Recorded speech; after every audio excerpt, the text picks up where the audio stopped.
আসসালামু আলাইকুম। আমি ডক্টর সাদিয়া জামান। আম আমি এমআরসিপিসিএস, ডিসিএইচ কমপ্লিট করেছি। তো আজকে আপনাদেরকে আর্থ্রাইটিস নিয়ে কিছু বলার জন্য এসেছি। আ তো শুরু করি। ১ম এই হোয়াট ইস আর্থ্রাইটিস এটা দিয়ে। তো আর্থ্রাইটিস ১ম কথা এটা একটা ভাস্ট টার্ম। আর্থ্রাইটিস অনেক কিছুতেই হতে পারে। আ তো আমরা এটার মধ্যে চেষ্টা করব যে মেইন টপিক গুলো আর্থ্রাইটিস এর সেগুলো কভার করার জন্য। কারণ অল্প একটু সময়ের আমাদের আ এই সেশনটা তো মানে অনেক বড়। এটা নিয়ে ২-৩ ঘন্টা পর্যন্ত আসলে সেশনও নেওয়া যায় বা আমাদের পড়তে গেলেও দেখা যায় যে অনেক বিশাল আসলে একটা ব্যাপার আর্থ্রাইটিস। তো ছোট করে ছোটর মধ্যে যেটুকু সম্ভব আমি ট্রাই করব কভার করার। তো ১ম এই যদি আমরা চিন্তা করি যে what is arthritis definition, it is an acute or chronic. Chronic কখন বলব? যখন মোর দ্যান 6 উইকের বেশি হবে or recurrent inflammations of the joint. So this is acute or chronic or recurrent inflammation of the joint is called arthritis. তো arthritis এর sign সিম্পটমটা কি হয়? ১ম এ জয়েন্টস গুলো সোয়েলেন থাকে which may be warm, stiff, restricted range of movement and tender. Arthritis এর আমাদের feature গুলো হচ্ছে এগুলো যে টেন্ডার থাকবে একটা জয়েন্ট, দেন হচ্ছে যে মুভমেন্টটা রেস্ট্রিক্টেড থাকবে কারণ জয়েন্ট গুলো স্টিফ থাকে। আর হচ্ছে জয়েন্টটা তো সোয়েলেন থাকবে। টাচ করলে আমরা সেটা ওয়ার্ম পাবো। এবং এই সোয়েলিং গুলা দেখা যায় কি বা টেন্ডারনেস সবকিছুই হয় কি যে যখন মর্নিং এর এই জিনিসটা একটা দীর্ঘ সময় একটা রেস্ট নেওয়ার পরে এই জিনিসটা দেখা যায় কি বেড়ে যায়। নরমালি অন্যান্য যেকোনো ব্যথা বা ট্রমার ক্ষেত্রে যেটা হয় যে রেস্ট নেওয়ার পরে বা সময়ের সাথে মানে ধীরে, ধীরে বাড়তে থাকে ট্রমার ব্যথাগুলা এরকম হয়। কিন্তু আর্থ্রাইটিস এর ব্যথাটা যেটা হয় যে পেশেন্ট আমাদেরকে কমপ্লেইন করে যে সকালে উঠার পরে ঘুম থেকে উঠতে বিছানায় পা ফেলতে তার হচ্ছে প্রবলেম হচ্ছে। মানে ব্যথাটা তখন বেশি থাকে একটা দীর্ঘ সময় রেস্ট নেওয়ার পরে।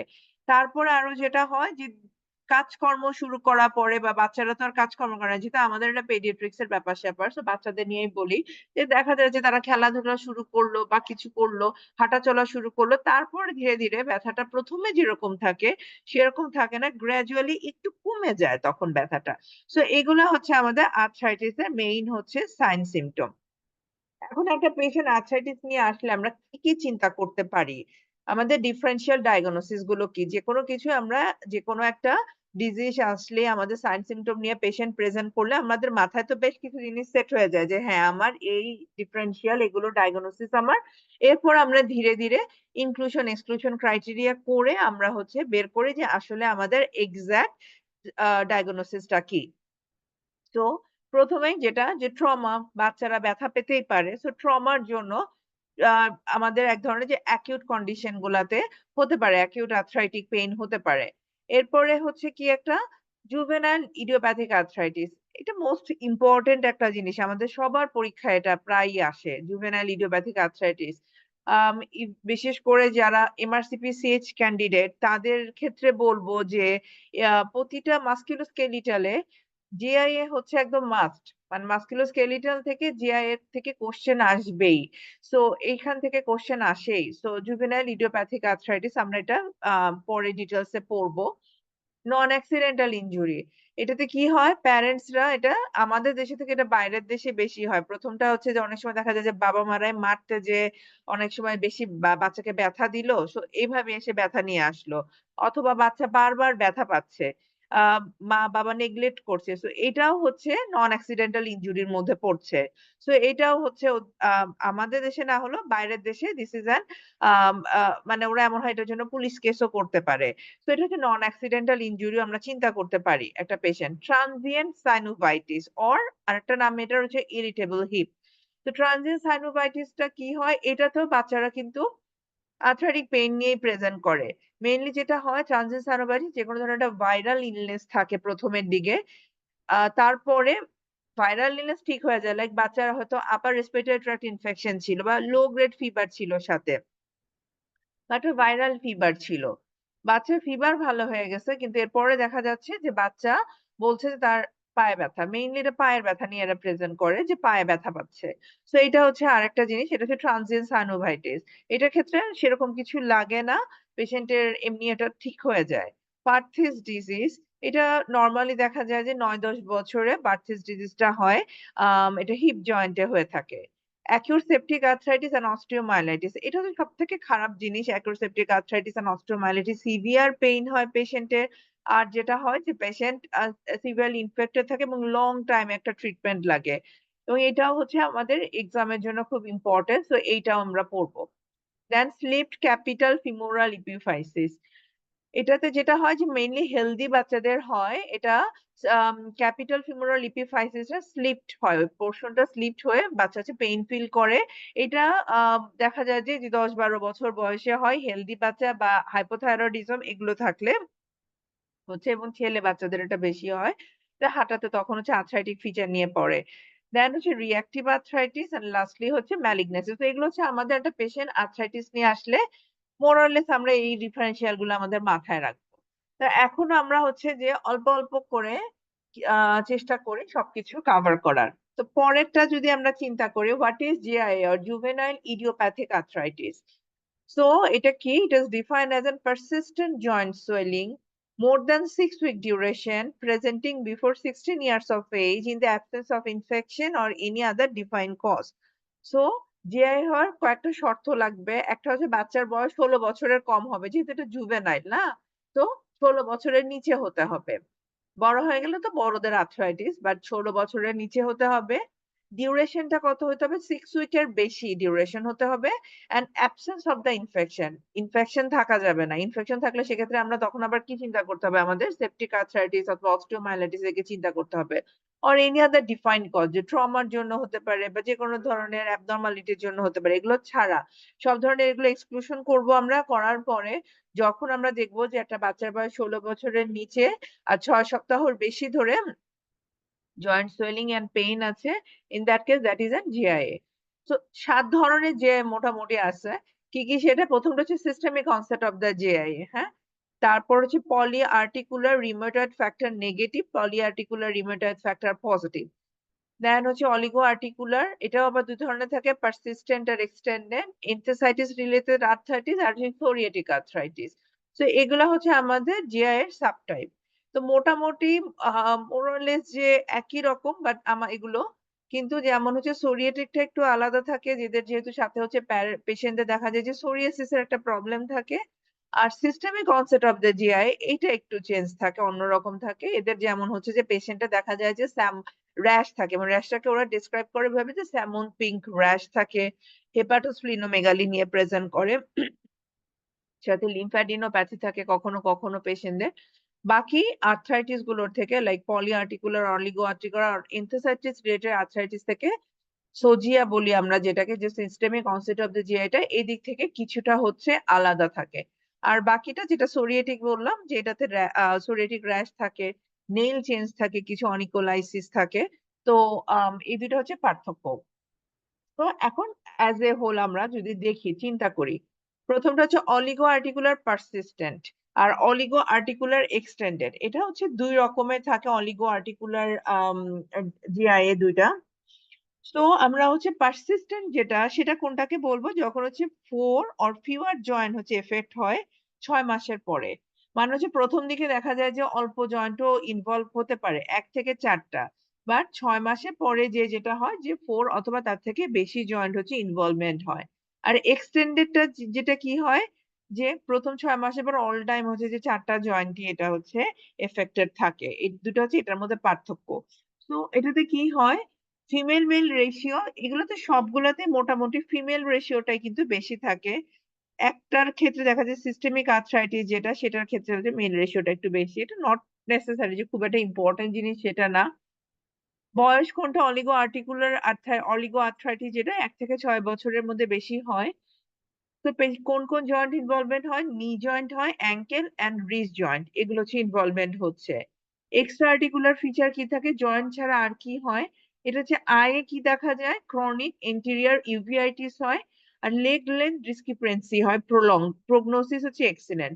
লেগ লেংথ ডিসক্রিপেন্সি বলতে কি বোঝাচ্ছে? যে ২ পায়ের, ধরেন রাইট সাইডের পায়ে হয়েছে লেফট সাইডের, মানে হচ্ছে যে ডিফর্মিটির জন্য যখন হচ্ছে ২ পায়ের হচ্ছে আমরা সিম্ফাইসিস পিউবিস থেকে ম্যালিওলাস পর্যন্ত যে লেগ লেন্থটা নেই, ওটাতে কিছু, কিছু আর্থ্রাইটিস এর ক্ষেত্রে লেগ লেংথ ডিসক্রিপেন্সি টা হয়। মানে ২ পায়ের মধ্যে পার্থক্য পাওয়া যায়। কিন্তু এটাতে কম পাওয়া যায়, এতে প্রগনোসিসটা ভালো থাকে। তো এটা হচ্ছে অলিগো আর্থ্রিকুলার পারসিস্টেন্ট আর্থ্রাইটিসটা। এখন এক্সটেন্ডেডটা কি? এটা হচ্ছে মোর দ্যান 4 জয়েন্ট ইনভলভ হবে আফটার ফার্স্ট 6 মান্থ। 6 মাসের পরে যে asymmetrical ডিস্ট্রিবিউশন হয় of the large and the small joint. মানে পারসিস্টেন্টটাতে যেটা কি হয়? নি, অ্যাঙ্কেল অ্যান্ড রিজ জয়েন্টে হচ্ছে, কিন্তু এটাতে মানে এমন না যে কোনো সিমেট্রিক্যালি যে শুধু লার্জ জয়েন্ট গুলাতে হচ্ছে সেটা না। লার্জ জয়েন্টেও হয়, স্মল জয়েন্টেও হয়। সো অ্যাসিমেট্রিক্যাল এটার ক্রনিক ইন্টেরিয়র ইউভিআইটিস এর এটারও সম্ভাবনা হচ্ছে 20% এর মতন হয়। অ্যাসিমেট্রিক্যাল গ্রোথ প্রগনোসিস হচ্ছে এটার মডারেট থাকে।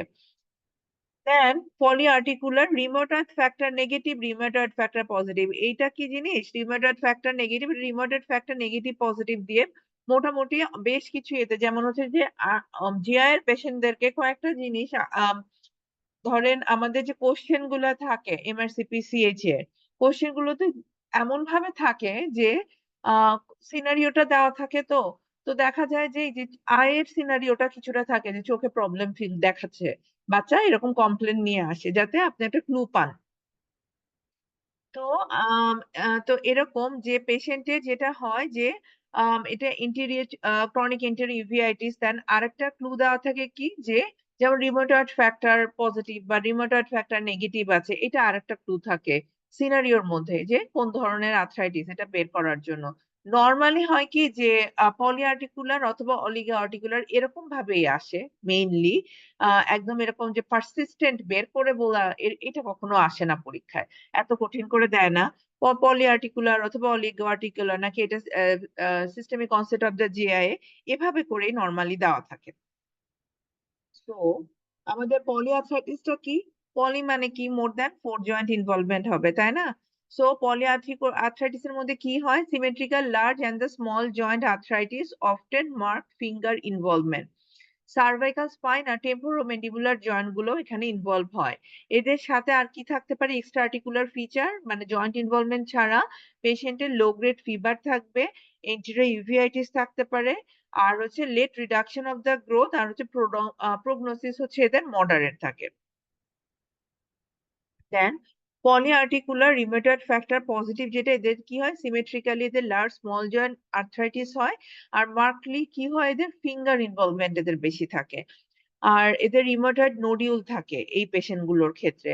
Small to adult rheumatoid arthritis similar to the adult rheumatoid arthritis prognosis হচ্ছে এদের পুয়ার। এদের লং টার্ম ক্ষেত্রে দেখা যায় কি হয়? রিউমাটয়েড ফ্যাক্টরটা এদের ক্ষেত্রে পজিটিভ থাকে। এরপরে systemic onset of the GIA কি এটা? অলিগো আর্টিকুলার, পলি আর্টিকুলার যেকোনো ধরনের এটা হতে পারে। অলিগো বা পলি, কিন্তু এদের সাথে স্পেশাল কি হয়? May have arch and the pain in the joints and the muscle. আর যেটা কি বললাম, পেশেন্ট আর্থ্রালজিয়া, মাইলজিয়া নিয়ে প্রেজেন্ট করে, বাট ইনিশিয়ালি কোনো আর্থ্রাইটিস থাকে না। এদের সাথে এক্সট্রা ইনভলভমেন্ট গুলা কি থাকে? এক্সট্রা আর্টিকুলার পেশেন্ট একটা অ্যাকিউট ইলনেস জ্বর নিয়ে আসে। এটা আমরা হসপিটালে বেশ এই সোজিয়ার পেশেন্ট গুলা পাই না, যে পেশেন্ট অনেক জ্বর নিয়ে আসছে, জ্বর কমছে না, গা হাত পায়ে ব্যথা এবং এদের র্যাশ থাকে। আর সত্যি কথা বলতে কি যে আমি মানে আমাদের দেশের স্কিন কালারের কনটেক্সটে স্যামন পিঙ্ক র্যাশটা তো আর আমরা আসলে ওরকম বুঝি না। আমাদের ক্ষেত্রে দেখা যায় যে নরমাল প্যাপিউলার র্যাশ মানে ম্যাকিউলো প্যাপিউলার র্যাশ এই টাইপের কালার গুলোই আসে। কারণ ওরা তো মানে হোয়াইট পিপলদের ক্ষেত্রে তেমন পিঙ্ক ম্যাকুলার র্যাশটা আসলে ভালোভাবে বোঝা যায়। সো আমাদের ক্ষেত্রে দেখা যায় কি যে নরমাল যে ডেঙ্গির র্যাশ যেরকম এই টাইপেরই এক ধরনের র্যাশটা আরকি আম পাওয়া যায়। পেশেন্টের আর কি থাকে? লিম্ফ্যাডিনোপ্যাথি থাকে, হেপাটোস্প্লিনোমেগালি থাকে, সেরোসাইটিস থাকে। প্রগনোসিস ভেরিয়েবল টু পুয়ার বিভিন্ন রকমের হতে পারে। সাথে পেশেন্টের কি থাকে? এনিমিয়া থাকে। আমরা যখন সিবিসি করব তখন দেখা যাবে কি সেটাতে নিউট্রোফিল কাউন্ট অনেক বেশি থাকবে, প্লাটেলেট কাউন্টও বেশি থাকে। সাথে হচ্ছে যে যদি আমরা সিআরপি করি বা ইএসআর করি সেগুলো হচ্ছে বেশি থাকবে। অ্যাকুট ফেজ রিঅ্যাকটেন্ট গুলো এগুলোর হাই থাকে। দেন সোরিয়াটিক আর্থ্রাইটিস, এটা যেটা যে এই দুটো যেটার কথা বললাম যে একটু আলাদা বাকি ৪ টা আর্থ্রাইটিস এর থেকে। সোরিয়াটিক আর্থ্রাইটিস এ কি হয়? ইউজুয়ালি অ্যাসিমেট্রিক্যাল ডিস্ট্রিবিউশন থাকে লার্জ স্মল জয়েন্টে। সাথে কি থাকে? ড্যাকটাইলাইটিস থাকে পেশেন্টের। আর কি থাকে? সোরিয়াসিস থাকে, পেশেন্টের নেইল পিটিং থাকে, ডিস্ট্রফি থাকে, ক্রনিক ইন্টেরিয়র ইউভিআইটিস এদের থাকে। আর এদের প্রগনোসিসটা হচ্ছে মডারেট থাকে সোরিয়াটিক আর্থ্রাইটিস এর ক্ষেত্রে। তো এটা হচ্ছে পার্থক্য বাকিগুলোর থেকে। অনেক সময় সিনারিও থাকে এটা নর্মালি যদি জিআইএ থেকে কোশ্চেন আসে, এই দুই টাইপের কোশ্চেনই আসে। একটা হচ্ছে যে অলিগো আর্টিকুলার অথবা পলি আর্টিকুলার জয়েন্ট দিয়ে দিয়ে দেয়, হ্যাঁ, যে পলি আর্টিকুলার তখন বুঝবেনি যে চারটার বেশি জয়েন্ট থাকে। আর অলিগো আর্টিকুলারে যদি চারটার বেশি জয়েন্ট ইনভলভমেন্ট থাকেও তখন হচ্ছে 6 মাসের একটা হিস্ট্রি দিয়ে দেয় এরা, যে শুধু যে মোর দ্যান 6 উইকের হিস্ট্রি সেটা না, 6 মাসের একটা হিস্ট্রি তখন দিয়ে দিবে। তখন এটা যদি চারটার জয়েন্টের বেশি দেয়, কিন্তু নর্মালি এত কঠিনও দেয় না। নর্মালি দেখা যায় যে অলিগো আর্থ্রাইটিস যদি ওরা দিতে চায় তখন 2-3 মাসেরই দেখা যায় যে 2-3টা জয়েন্ট ইনভলভমেন্টই ওরা বলে থাকে। তো তখন এই যে পার্থক্য করতে হয় যেটা অলিগো আর্টিকুলার নাকি পলি আর্টিকুলার। তো এইটাই সিস্টেমিক আর্থ্রাইটিসটা তো শেষ হলো, সোরিয়েটিক আর্থ্রাইটিস আর হচ্ছে এনথেসাইটিস রিলেটেড আর্থ্রাইটিস। এইটাতে যেটা হয় যে lower limb large joint arthritis হয় ইনিশিয়ালি, মাইল্ড লাম্বার স্পাইন অথবা স্যাক্রো আইলিয়াক ইনভলভমেন্টও হয়। আর একটা সেটা কি থাকে এর সাথে, এনথেসাইটিস, এনথেসিয়াস ফাসা যেটা থাকে ওইটাতে ইনভলভমেন্ট হয়, ওইটাতে ইনফ্লামেশন হয়, অ্যাকিউট ইউভিআইটিস হয়। আর হচ্ছে প্রগনোসিস হচ্ছে এদের মডারেট। আর এটার আর একটা ইম্পর্টেন্ট ফ্যাক্টর হচ্ছে HLA-B27, এইটা হচ্ছে পজিটিভ থাকে এই এনথেসাইটিস রিলেটেড আর্থ্রাইটিসটাতে। সো এইটাও দেখা যায় যে ক্লিনিক্যাল ফিচারে দিয়ে দেওয়া হয়, বা এটা অনেক সময় এমন হয় যে এনথেসাইটিস রিলেটেড আর্থ্রাইটিস এর ক্লিনিক্যাল ফিচার দেওয়া থাকে, দেন হচ্ছে যে কি পজিটিভ পাওয়া যাবে, HLA-B27 না HLA-8+ এরকম বেশ, বা CD8+ এরকম কয়েকটা দিয়ে দেওয়া থাকে।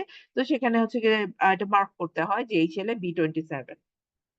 তো এই ধরনের ইনভেস্টিগেশন আমরা একটা আর্থ্রাইটিস এর পেশেন্ট আসলে করব। প্রথমে কি আমরা জয়েন্ট সোয়েলিং নিয়ে আসি, আমরা তো প্রথমে এক্সামিনেশন করব পেশেন্টটা। প্রথমে তো হিস্ট্রি নিব, হিস্ট্রি নেওয়ার পরে যে হ্যাঁ আমি আচ্ছা ঠিক আছে এটা চিন্তা করতেছি আমরা, এটা হচ্ছে আর্থ্রাইটিস, তখন হচ্ছে আমরা পেশেন্টটাকে এক্সামিনেশন করব। এক্সামিনেশনটা হচ্ছে এমএসকে তো আলাদা একটা এক্সামিনেশন আছে, এটা সে এমএসকে এর এক্সামিনেশনটা আমরা করব। করার পরে আমরা হচ্ছে তারপরে ইনভেস্টিগেশন চিন্তা করব। চিন্তা কি কি করতে পারি আমরা সেক্ষেত্রে, full blood count, this should be normal. প্রথমে হচ্ছে যে one swollen joint, low indices should raises the possibility of the haematological malignancy. So এটা পার্থক্য করা না যে আমাদের মানে বাকি ডিফারেন্সিয়াল গুলো থেকে, such as acute lymphoblastic leukaemia and further investigation include blood film and bone marrow aspirate may be required. যে লিম্ফোসাইটিক লিউকেমিয়ার সাথে পার্থক্য কিভাবে করব সেটার জন্য। Significantly elevated neutrophil and platelet count may indicate underlying infection, and further investigation including blood culture and synovial fluid aspiration may be required. So full blood count করে আমরা প্রথমে একটা মোটামুটি একটা আইডিয়া পেতে পারি। আবার হচ্ছে যেমন হচ্ছে যে নিউট্রোফিল, প্লাটিলেট কাউন্ট এগুলো যদি বেশি থাকে, আমাদের নিউট্রোফিল বেশি থাকে কোথায়, যে মাত্র আমরা দেখলাম সোজিয়াতে বেশি থাকে। আর যদি দেখা যায় যে হ্যাঁ পুরো টোটাল কাউন্ট বেশি, সবকিছু বেশি, তখন আমরা আরেকটা জিনিস চিন্তা করতে পারি, বা তখন বাচ্চাদের ফিচারও অন্যরকম থাকবে। যে বাচ্চা সিভিয়ারলি পেইনফুল, অনেক কান্না করবে, এবং নর্মালি ছোট বাচ্চাদেরই হয় এটা, যে ওরা ন্যাপি চেঞ্জ করতেও দেয় না, পা একভাবে রাখে। সো দ্যাট মিনস এটা হচ্ছে যে সেপটিক আর্থ্রাইটিস অথবা অস্টিওমাইলাইটিস। ইন দ্যাট কেস আমাদের তখন পেশেন্টের blood culture, synovial fluid aspirate করে বাকি সব কালচার গুলো করতে হবে। সো এটা হচ্ছে পার্থক্য করা। Acute phase reactant, significantly elevated acute phase reaction unusual in oligoarticular GIA and should trigger further investigation. So আমাদের অ্যাকিউট ফেজ রিঅ্যাকশনটা আমরা করব, করে দেখব যে এটা নরমালি যে বাড়ে কিন্তু খুব যে বাড়ে সেটা না, আনইউজুয়াল যদি বেড়ে থাকে তখন আমাদের হচ্ছে বাকি বেশি বাড়ে, তখন আমাদের বাকি ইনভেস্টিগেশন গুলো করতে হবে যে অ্যাকিউট কোনো ইনফেকশন আছে কিনা নাকি ম্যালিগন্যান্সি আছে।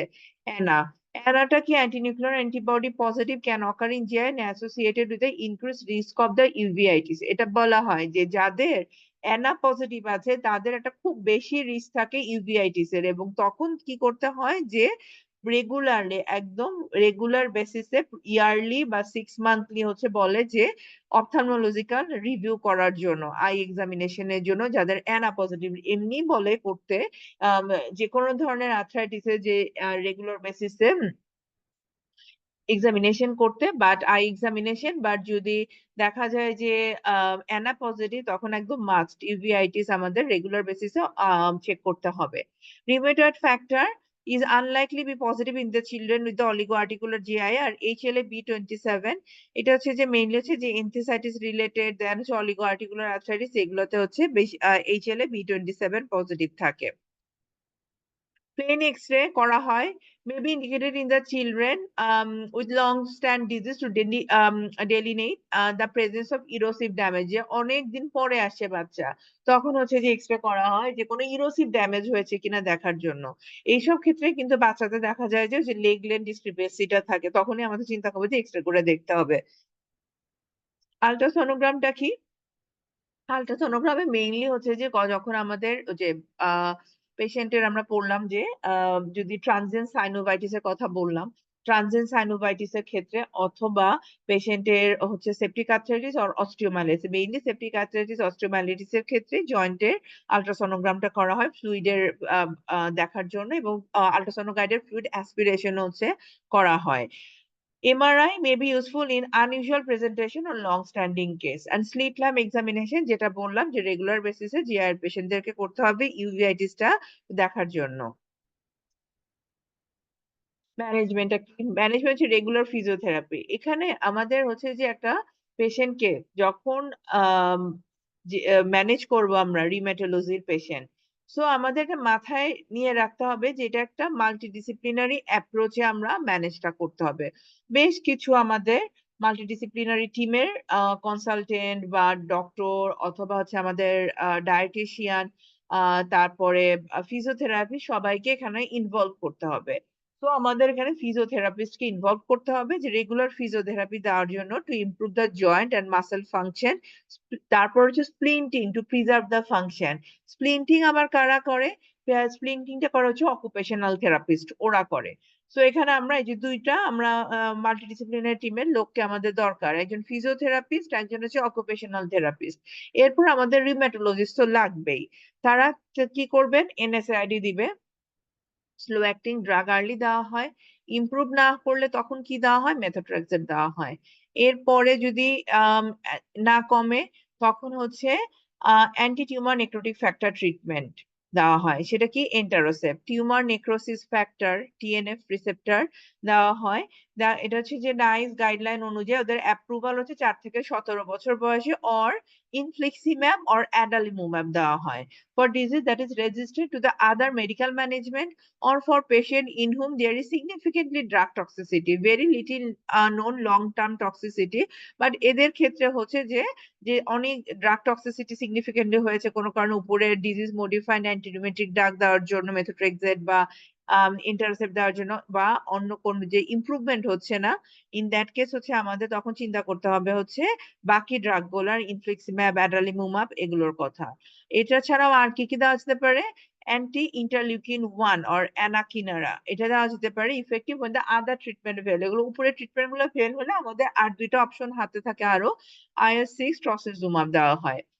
তো এগুলো হচ্ছে আমাদের যদি উপরের লাইক প্রথমে আমরা ফিজিওথেরাপি দেখবো, স্প্লিন্টিং করব, NSAID দিব, স্লো অ্যাক্টিং ড্রাগ আর্লিতে দিব, মেথোট্রেক্সেট দিব, দেন অ্যান্টি টিউমার নেক্রোটিং ফ্যাক্টর ট্রিটমেন্টটা দিব আমরা। এগুলো ফেল করলে তখন আমরা কি দিব? টিউমার যে ইনফ্লিক্সিমাব, অ্যাডালিমুমাব এটা ফেল করলে তখন হচ্ছে আমরা দিব কোনগুলো? অ্যান্টি ইন্টারলিউকিন 1, অ্যান্টি ইন্টারলিউকিনস এগুলা দিব আমরা। সেটা কি? অ্যানাকিনারা অথবা টসিজুমাব। আর এরপরে লাস্ট হচ্ছে surgical intervention such as replacement arthroplasty. এটা হচ্ছে last reason. So this is the JIA. আমাদের জিআইএ শেষ। এরপরে আমাদের এরপরেরটা কি? Septic arthritis and osteomyelitis. Septic আর্থ্রাইটিসটা কি? Bacterial infection of the joint, most commonly হচ্ছে ফার্স্ট 2 ইয়ার্স অফ দ্য লাইফে হয়। আর osteomyelitis it is an infection of the bone, again most common under 2 year of the age and maybe acute subacute chronic হতে পারে। Septic arthritis, osteomyelitis কখনো কখনো দেখা যায় আলাদা আলাদা, শুধু অস্টিওমাইলাইটিস ও হতে পারে অথবা শুধু সেপটিক আর্থ্রাইটিস ও হতে পারে, বা কখনো ২ টা একসাথেও হতে পারে। ক্লিনিক্যাল ফিচার কি থাকে এদের? Fever, loss of the function মানে লিম্পিং, বাচ্চাদের হচ্ছে লিম্পিং নিয়ে আসে। আর এইটাতে যেটা বললাম যে নরমালি তো ছোট বাচ্চাদেরই হয়, এরা পা নাড়াতেই দেয় না একদম, যে বাচ্চার মারা বলে এসে যে ন্যাপি চেঞ্জ করতে দেয় না, চিৎকার করতে থাকে। এক সাইড করে পা এক সাইডে করে বাচ্চা চিৎকার করতে থাকে। Pain in the joint which is localised, constant and increasing in nature. Restricted range of movement থাকে, সফট টিস্যু উপরে সোয়েলিং হয়ে যাচ্ছে, pain tenderness of the boil, effusion হতে পারে। মোস্ট ইম্পর্টেন্ট ক্লিনিক্যাল ফিচার কি এদের? ফিভার থাকে, সাথে সিমটম গুলো তো থাকছে, joint pain, swelling, warm and redness থাকে, আর gardening of the affected area, refusal to weight bear. একটু বড় যারা হাঁটতে পারে তারা ওই পায়ে দেখা যায় ভর দিয়ে হাঁটতে যাচ্ছে না। তো ইনভেস্টিগেশন গুলো কি? প্রথমে আমাদের রুটিন যে ইনভেস্টিগেশন গুলো থাকে, অস্টিওমাইলাইটিস অথবা যে কোনো ধরনের আমরা ইনভেস্টিগেশন কি করি? নরমাল রুটিন ফুল ব্লাড কাউন্ট, ইএসআর, সিআরপি এদের ক্ষেত্রে ব্লাড কালচার, অ্যান্টিবায়োটিক দেওয়ার আগে আমাদের টেনে নিতে হবে। If causes of fever uncertain, collect other specimen like urine for culture before antibiotic. কারণ পেশেন্টটা তো আসছে প্রথমে জ্বর নিয়ে, আমাদের ইউটিআই হতে পারে, সো আমরা ইউরিনও এখানে কালেক্ট করব। ইমিউনো কম্প্রোমাইজ পেশেন্ট থাকলো অথবা penetrating injury or failure primary treatment, also anaerobic and TB culture। তো এরকম পেশেন্টের ক্ষেত্রে আমাদের টিবিটাও এক্সক্লুড করতে হবে, যে বোন টিবি কিনা সেটাও চিন্তা করে নিতে হবে। তো আমাদের এই ইনভেস্টিগেশন গুলো করতে হবে এক্সক্লুড করার জন্য। Then X-ray may be normal in the early stage of infection, bone changes can take up to 21 to evolve. দেন আল্ট্রাসাউন্ডও করতে হবে। একে তো হচ্ছে যে জয়েন্ট ইফিউশনের জন্য, আরেকটা হচ্ছে যে গাইড মানে পেশেন্ট দেখার জন্য যে ইফিউশন আছে কিনা, সাথে হচ্ছে যে অ্যাসপিরেশন করতে এটা হেল্প করবে, যে আল্ট্রাসাউন্ড গাইডেড অ্যাসপিরেশনটা করা হয়। এমআরআই করা হয় useful if diagnosis unclear osteomyelitis, plain X-ray, AP and lateral of the affected part, আর surgically explore and needle aspiration, tissue pass for Gram stain and culture, এগুলো আমরা হচ্ছে করব। তো ম্যানেজমেন্ট আমরা কি করব? পেশেন্টকে অবশ্যই আমরা এনপিও রাখবো, অ্যাডমিট করব, পেশেন্ট হচ্ছে যে এনপিও রাখবো, মেইনটেনেন্স ফ্লুইড আইভি রাখবো, বেড রেস্টে রাখবো। সো আমরা অর্থোপেডিক সার্জনকে আর্জেন্ট অ্যাসেসমেন্টের জন্য দিব। এনপিও রাখার কারণ এইটাই যে ওনারা যদি কোনো কারণে অ্যানাস্থেসিয়া ডিব্রাইভমেন্ট করতে চায়, এটার জন্য এনপিও, আর অন্য কোনো কারণে না। তো early involvement of the on call consultant orthopaedic surgeon, then antibiotic দিতে হবে, commence following surgery unless it will take more than 4 hours from admission to get to threat. After blood and urine culture taken, commence, so আমরা এগুলো নিয়ে নেওয়ার পরে কি করব? পেশেন্টকে আমরা কি দিব? সেফোটাক্সিম দিব। কোনো অর্গান ডিসফাংশন যদি না থাকে, ৩ মাসের নিচে হলে আমরা সেফোটাক্সিম সিভিয়ার ইনফেকশনের জন্য দিব। সেফট্রাক্সন হচ্ছে আম আম দিতে পারি আমরা 50 থেকে 100 মিলিগ্রাম পার কেজি। নরমালি আমরা সেফট্রাক্সনটা এসব ক্ষেত্রে আমাদের দেশে 100 মিলিগ্রাম পার কেজি হিসেবে দিয়ে থাকি, বা মেক্সিমাম ডোজটা দেওয়া হয়। ৩ মাস থেকে ৫ বছরের ক্ষেত্রে আমরা কি দিব? সেফোরক্সিম দিব। এটাও বলা হয় যে মেক্সিমাম ডোজটাই দিতে। ফ্লুকক্সাসিলিন 12.5 মিলিগ্রাম পার কেজি করে, পার কেজি পার ডোজ করে আমরা 6 আওয়ারলি এটা দিব। আর নরমালি ডিউরেশনটা কত দিনের দেওয়া হয়? এটা ৩ থেকে ৪ সপ্তাহ। আর হিপ জয়েন্টের যদি ইনভলভমেন্ট থাকে সেক্ষেত্রে ৬ সপ্তাহ। এটা হচ্ছে আনকমপ্লিকেটেড কেসের কথা আমি বলছি। যে সেপটিক আর্থ্রাইটিস এ আনকমপ্লিকেটেড কেসে আমাদের এইটা হচ্ছে ট্রিটমেন্ট ম্যানেজমেন্ট। ৩ মাসের নিচে হলে আমরা সেফোট্যাক্সিম অথবা সেফট্রাক্সন দিব। ৩ মাস থেকে ৫ বছর হলে সেফোরক্সিম দিব। আর ৫ বছরের বেশি হলে আমরা কি দিব? ফ্লুকক্সাসিলিন দিব। ডিউরেশনটা হচ্ছে ৩ থেকে ৪ সপ্তাহ, হিপ জয়েন্ট হলে ৬ সপ্তাহ। অস্টিওমাইলাইটিসও সেম, যদি আর্লি প্রেজেন্টেশন করে এই সেম ট্রিটমেন্টই দিব। কিন্তু আমরা যদি দেখা যায় যে পেশেন্টের অস্টিওমাইলাইটিস 24 আওয়ারের বেশি সময় নিয়ে আসছে, অথবা কমপ্লিকেটেড সেপটিক আর্থ্রাইটিস থাকে, সেক্ষেত্রে আমরা কি করব? ফর্মাল ডেব্রাইভমেন্ট করতে হবে in theatre with insertion of the Hickman line, যেটার জন্য আমরা কিন্তু প্রথমে এনপিও রাখছি, যে আমরা লাগবে কি লাগবে না সেটা দেখার জন্য। Antibiotic IV as above, discuss with the orthopedic consultant about switch to oral antibiotic after 14 days if febrile pain free for 48 hour, CRP 20। এটা আমরা পুরোপুরি ডিপেন্ড করবে হচ্ছে যে অর্থোপেডিক কনসালটেন্ট যেভাবে বলে তার উপরে ডিপেন্ড করবে। Continue oral antibiotic until all inflammatory markers are normal and clear evidence of the healing established on the radiograph। So যতক্ষণ না পর্যন্ত ইনফ্লামেটরি মার্কার গুলো, সিআরপি টিআরপি দেখা যায়, সিআরপি বা ইএসআর, সিআরপি ৩০০ ৩৫০ আসে অনেক সময়, ইএসআর অনেক বেশি থাকে অনেক পেশেন্টে। সো এগুলো যখন কমে আসবে, সিআরপি লেস দ্যান 10 হবে, ইএসআর নেমে আসবে, এবং দেখা যায় যে রেডিওগ্রাফিও হচ্ছে যে হিলিং এর আমরা এভিডেন্স পাবো, ক্লিয়ার একটা এভিডেন্স, তখন আমরা হচ্ছে অ্যান্টিবায়োটিকটা বন্ধ করব, এটা যদি কমপ্লিকেটেড সেপটিক আর্থ্রাইটিস হয়। And discuss duration of antibiotic with orthopaedic consultant in each cases. So এটা হচ্ছে আমাদের অস্টিওমাইলাইটিস আর হচ্ছে সেপটিক আর্থ্রাইটিস এর ট্রিটমেন্ট প্যাটার্ন। এখন আসি আমরা পার্থিস ডিজিজ। এটা খুব ইম্পর্টেন্ট একটা question. Perthes disease slip upper femoral epiphysis. এগুলো দেখা যায় যে পার্ট 1 এ থাকে, পার্ট 2 তে তো মানে আসেই যেকোনো একটা। সিম্পটম খুব কনফিউশন করে দেয় ওরা। আম এটা এক্স-রে বিশেষ করে পার্ট 2 টা একেপি টা তো দেখা যায় এক্স-রে। তো এটা দেখা যায় কি যে সিম্পটম মাঝে, মাঝে খুব কনফিউশন মানে ওরা আ ঘুরায় পেঁচায় দেয় যাতে হচ্ছে যে এক্স-রে টা আপনারা চেনেন কিনা সেটা বোঝার জন্য আসলে এটা দেয়। পারথিস ডিজিজ, স্লিপ আপার ফিমোনাল এপিফাইসিস ২ টাই খুব ইম্পোর্টেন্ট একটা জিনিস। বাট ২ টার মধ্যে একটু কনফিউশন থাকে। আর কেন আমি বলছি? কারণ আমার নিজেরই হয়েছিল যে আম খুব সম্ভবত আমার ডিসিএইচ ক্লিনিক্যাল এর সময় আমার এই প্রবলেমটা হয়েছিল। ওটা এক্স-রে টা দেখে আমি আ অ ছিল হচ্ছে ফিচার ছিল বাচ্চার ফিচার ছিল হচ্ছে স্লিপ আপার ফিমোরাল ইপিফাইসিস এর, বাট এক্স-রে টা ছিল হচ্ছে পারথিস এর। সো মানে খুব কনফিউজড হয়ে গেছিলাম যে আসলে কি? এক্স-রে দেখে আমার মনে হচ্ছে এটা, বাট ফিচার দিয়েছে সুফির। সো ওরা মানে পরে যাই হোক যেহেতু আমার এক্স-রেই মেইন ছিল ওখানে, সো আমি ওইদিকেই গিয়েছিলাম। তো পারথিস ডিজিজটা কি? Idiopathic avascular necrosis of the capital femoral epiphysis. তো এটা হচ্ছে যে অ্যাভাসকুলার নেক্রোসিস হয় ক্যাপিটাল ফিমোরাল ইপিফাইসিসটা। More common in the boys aged 4 to 8 year. সিম্পটমটা ২ সপ্তাহের বেশি থাকে। 20% এর ক্ষেত্রে এদের বাইল্যাটারাল থাকে। সো এটা কি হয়? ডায়াগনোসিস করা হয় কিভাবে? Plain AP pelvis X-ray, it shows sclerosis. এই যে দেখেন এক্স-রেটা কেমন হয়ে গেছে এখানে। হেড অফ দ্য ফিমারের এই যে এরকম অবস্থা থাকে যে সাইডে এটা দেখেন আর এটা দেখেন। এটা মোটামুটি ভালো আছে। ২ সাইডেই প্রবলেম আছে, বাট এইটা একটু বেশি খারাপ অবস্থা। So fragmented and flattening of the capital femoral epiphysis may need bone scan. So এখানে কখনো, কখনো এমআরআই লাগে। ট্রিটমেন্টটা কি? ১ম এ initially physiotherapy to optimise the range of movement. কখনো, কখনো এটাতে সার্জারিও লাগে। সো এটা হচ্ছে ইনভেস্টিগেশন অ্যান্ড ট্রিটমেন্ট।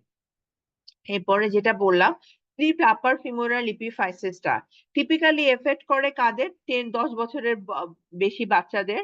মেল প্রিডমিনেন্স এটা ওভারওয়েট। এই যে এইটাই যেমন আমার ক্ষেত্রে এটা ওর খুব ওভারওয়েট দিছে, বাচ্চা খেতে পছন্দ করে এরকম একটা ফিচার দিছে। বাচ্চার হাইপোথাইরয়েডিজম ও ছিল।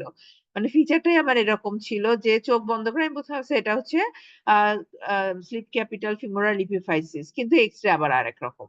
So associated with the hypothyroidism and growth hormone deficiency may present with the knee pain. Hip can appear shortened and externally rotated. So দেখেন জিনিসটা কি হয়? এটা হচ্ছে নরমাল একটা আমাদের হিপ বোন না? এই যে এটা। সো এটার ক্ষেত্রে কি হয়? এই যে এরকম হয়ে যাচ্ছে। এটা হচ্ছে মডারেট এর ক্ষেত্রে কিছুটা যাচ্ছে, সিভিয়ার এর ক্ষেত্রে যে পুরাটা। সো এইজন্য এটাকে বলে স্লিপ। স্লিপ করে ক্যাপিটাল ফিমোরাল ইপিফাইসিস টা নিচে নেমে আসে। ঠিক আছে? সো এই যে এখানে Plain AP feed may be normal, frog lateral view, urgent fixation, improve outcome. So the screw fixation করা হয়, can be bilateral. If aged more than 9 years, consider sleep capitular femoral epiphysis, request AP and the lateral X-ray pelvis. তো এটাতে যেটা করা হয় এই যে দেখেন এই যে নিচে নেমে আসছে এটা। ঠিক আছে? Treatment screw fixation of the epiphysis. Corrective osteotomy may be required in delayed presentation. Prophylactic pinning of the contralateral hip may be considered. যে পাশেরটাও করে দেওয়া হয়। Complication include avascular necrosis of the femoral head and the chondrolysis. এটা হচ্ছে complication. Then lastly যেটা আমরা পড়বো transient synovitis. Transient synovitis টা কি? Transient synovitis is the most common cause of the hip pain in the children between 3 and 10 years of the age and is more common in the boys. এটা হচ্ছে যে diagnosis of exclusion. So it is a viral, autoimmune and the allergic association এখানে suggested হতে পারে যে যেকোনো ধরনের কিছু থেকে এটা হতে পারে। Half of the children with the transient synovitis report viral infection during the preceding week. যেটা বললাম আপনাদের তখন আমি শুরুতে বলেছিলাম যে একটা ট্রানজিয়েন্ট সাইনোভাইটিস এর পেশেন্ট মারা হিস্ট্রি দেয় যে বাচ্চার কিছুদিন আগে জ্বর ছিল বা হচ্ছে আপার রেসপিরেটরি ট্র্যাক্ট ইনফেকশন ছিল, তারপরেই ট্রানজিয়েন্ট সাইনোভাইটিসটা সে ডেভেলপ করে যে পেইন থাকে। Painless limp in the relatively well child is the most common presenting feature. High fever, marked elevated inflammatory marker. এগুলো হলে পরে আমাদের চিন্তা করতে হবে অল্টারনেটিভ ডায়াগনোসিস। সেটা কি? ওই যে সেপটিক আর্থ্রাইটিস আমরা যেটা দেখলাম। পার্থক্য এভাবেই করব। যেটা বাচ্চা হচ্ছে যে পোড়াবে, পেইনলেস লিম্ব, খুব বেশি সিভিয়ার কাইন্ড অফ পেইন থাকবে না। কিন্তু বাচ্চা নরমাল ভাবেও হাঁটবে না। ব্যথা একটু বলবে।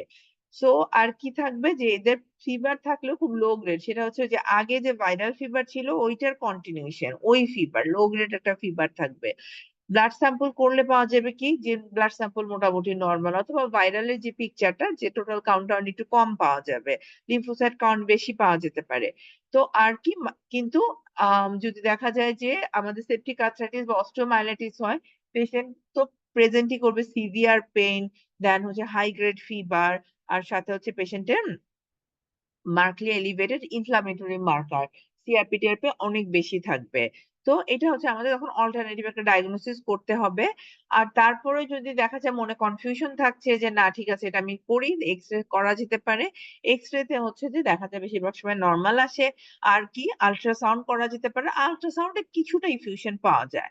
আর এটা খুব কুইকলি ভালো হয়ে যায়। এটার জন্য আসলে সেরকম কোনো ট্রিটমেন্ট এর দরকার পড়ে না। খুব বেশি হলে যদি ব্যথা বেশি থাকে in that case আমরা হচ্ছে কিছু অ্যানালজেসিয়া দিতে পারি। ঠিক আছে? তো এইটাই আমাদের হচ্ছে আর্থ্রাইটিস। আমরা যদি আরেকবার একটু কুইক রিভিউ করি আমাদের আর্থ্রাইটিস কি, যেটা হচ্ছে বে যেকোনো রকমের হতে পারে। অ্যাকিউট, ক্রনিক অথবা রিকারেন্ট হতে পারে। সোয়েলেন জয়েন্ট নিয়ে আসবে, ওয়ার্ম থাকবে, stiff and restricted range of movement and tender. আমাদের ডিফারেনশিয়াল গুলো এগুলো চিন্তা করতে হবে মাথায়। ট্রমার জন্য হতে পারে ইম্পোর্টেন্ট, জিআইএ মাথায় রাখতে হবে। কখন? যখন হচ্ছে আমাদের কি বলবে এটা ৬ সপ্তাহের বেশি, ১৬ বছরের কম বাচ্চার বয়স, আর সাথে আর কোনো ফিচার নাই। ট্রানজিয়েন্ট সাইনোভাইটিস এটা একটা আমাদের মাথায় রাখতে হবে। Perthes disease, slip upper capital upper femoral epiphysis, Perthes disease and non accidental injury. তো জুভেনাইলটা তো বললামই যে ৬ সপ্তাহের বেশি। আর পার্থক্যগুলো এগুলা যে কিছু ওদের টাইপস গুলো যে oligoarticular, polyarticular, systemic onset of JIA and psoriatic arthritis and enthesitis related arthritis. Investigation এর মধ্যেও যেটা যে বললাম, ইনভেস্টিগেশন আমাদের এরকম, ট্রিটমেন্টটা কি? প্রথমে হচ্ছে ফিজিওথেরাপি আমরা দিব। রিউমাটোলজিস্ট কে ইনভলভ করব যাতে হচ্ছে যে আমাদের বাকি ট্রিটমেন্ট গুলা উনারা করতে পারে। সেটাতে কি দিতে পারি আমরা? মিথোট্রিক্সেট দিতে পারি, anti tumour necrotic factor treatment দিতে পারি, এন্টারোসেপ্ট দিব, ইনফ্লিক্সিম্যাব দিব। না কমলে অ্যান্টি ইন্টারলিউকিন 1 দ্যাট ইজ অ্যানাকিনারা, টসিলজুমাব আমরা দিতে পারি। আর লাস্টলি আমরা সার্জিক্যাল ইন্টারভেনশন লাগতে পারে। ইম্পোর্টেন্ট জিনিস কি সেপটিক আর্থ্রাইটিস এটা কোনোভাবেই মিস করা যাবে না পেশেন্টের ক্ষেত্রে। কারণ এটা যদি ঠিকভাবে মানে খুবই পেইনফুল এবং বাচ্চা অনেক খারাপ হয়ে যায় যদি ট্রিটমেন্ট ঠিকভাবে না পায়। সো আমাদের ক্লিনিক্যাল ফিচার, ইনভেস্টিগেশন, ট্রিটমেন্টটা কি আমাদের প্রথমে যদি হচ্ছে পেশেন্টটা আনকমপ্লিকেটেড থাকে আমরা ট্রিটমেন্ট দিব ৩ থেকে ৪ সপ্তাহে, হিপ জয়েন্টের জন্য ৬ সপ্তাহে। আর যদি কমপ্লিকেটেড হয় সেক্ষেত্রে হচ্ছে অ্যাকর্ডিং টু দ্য পেশেন্টের কন্ডিশন কিভাবে ভালো হচ্ছে আমরা হচ্ছে এবং নিজেরা একটা ট্রিটমেন্ট করব না পেডিয়াট্রিশিয়ানরা, আমরা তখন হেল্প নিব কার? অর্থোপেডিক কনসালটেন্টের। উনারা যেভাবে বলবে অ্যান্টিবায়োটিকের ডিউরেশনটা আমরা ঠিক সেভাবে রাখবো according to the patient condition, X-ray, পেশেন্টের ইনফ্লামেটরি মার্কার এগুলো দেখে। বার্থেস ডিজিজ কি? বার্থেস ডিজিজে নরমালি ট্রিটমেন্ট লাগে না, মেইনলি আমাদের এটা এক্স-রে তে আর কি আসে, এটা একেপি তে বেশি আসে। পার্থক্য করব আমরা, এক্স-রে তো দেখলেন আপনারা, দেখেই বুঝবেন পার্থিসের এক্স-রেটা। ক্যাপিটাল আপার ফিমোরাল ইপিফাইসিস, এটা দেখলে যেটা দেখলেন যে কিভাবে ইপিফাইসিসটা স্লিপ খেয়ে পড়ে যাচ্ছে। আর হচ্ছে এটা হচ্ছে আমাদের এক্স-রেটা, এটা ট্রিটমেন্ট হচ্ছে স্ক্রিউ ফিক্সেশন করতে হয়। কখনো কখনো এটা বাইল্যাটারাল করে দেওয়া হয়, আরেক সাইড ভালো থাকলেও করা হয় ঠিক না হওয়া পর্যন্ত পাশের সাইডটা, কারণ ওই সাইডে প্রেসার বেশি পড়ে তখন ওইটাও দেখা যায় যে তখন আবার হচ্ছে একই জিনিসই হয়। আর ট্রানজিয়েন্ট সাইনোভাইটিসটা তো পড়লামই। ঠিক আছে? তো এইটুকু হচ্ছে আমাদের আর্থ্রাইটিস ছোট করে, বাট যদি এইটুকুই আমরা আমাদের আর্থ্রাইটিস এ পড়ি মোটামুটি কভার হয়ে যাবে। এর বাইরে আসলে আর্থ্রাইটিস থেকে আমাদের পড়ার মতন আর কিছু নাই। আ মোটামুটি এইটুকু যদি আমাদের জানা থাকে আ পেশেন্ট দেখাও ইজি। পেশেন্টকে আমরা ট্রিটমেন্ট করতে পারবো। সাথে হচ্ছে আমাদের exam preparation A I think আপনাদের কিছু হলেও যদি হেল্প হয় I will be grateful to you. Thank you. আসসালামু আলাইকুম।